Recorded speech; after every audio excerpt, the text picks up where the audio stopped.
My mother grew up in London during the war. She told me that bombs sometimes fell on her playground, and this is one of the only things I knew about her youth. She married an American GI, moved to Hollywood and divorced, and met my father, and she told these stories with nuance and leisure, as if everything that had happened to her in England was chaos, fog, and switchback trails overgrown with nettles.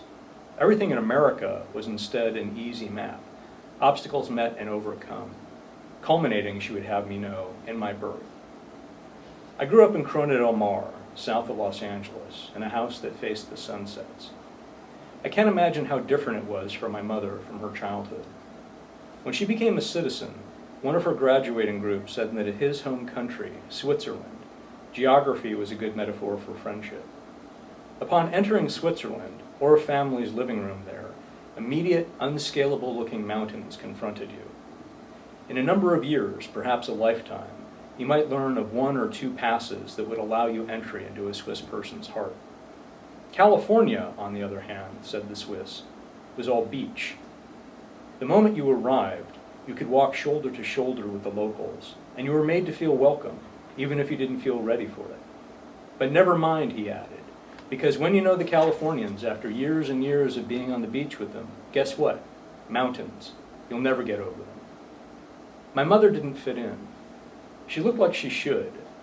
Long blonde hair, slender body, kind blue eyes, skin that tanned easily, but her body knew otherwise.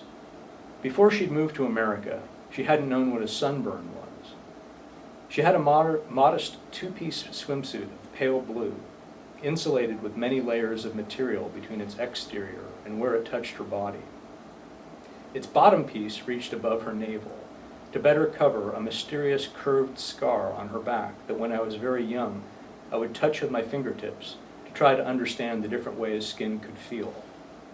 When she was 4 years old, she'd been in the hospital for many months. No one had told her why. When she came to the United States, a doctor saw the scar and asked her when she'd have a kidney removed. She didn't know she was missing a kidney. How disconcerting it must have been then to hold in her mind both her Gothic childhood and her present life of coastal breezes, sunglasses, money in the bank, her own swimming pool, going barefoot at cocktail parties. How even in wintertime her friends would pick fruit from their backyards, make bowls of sangria, and greet her at their front doors with a happy "Mi casa es su casa." Now because it was Southern California, we took long drives almost every day. I learned that when we went by a pasture, if you relaxed your eyes and let the fence posts rush by, the tiny flickers of the sights beyond them would resolve into glimpses of the farm. That's what it was like with me, with my mother's life. She sewed clothing for me. She made me tuna melts for lunch. When I couldn't sleep, she sat on my bed and sang Moon River. She read up on ESP and decided she had it. I used to lie on my bed and try to send out brainwaves to my mother. SOS! Sometimes, on a different day, she would come into my room and ask if I'd just been calling her, and I always said yes, and she would nod significantly, admitting to a seasonal wind she could count on. I was hers then. I loved my father, but I belonged to my mother. I knew a look on her face so well, I would sometimes lie awake at nights thinking about it. Something weighed on her, something that separated her from the present.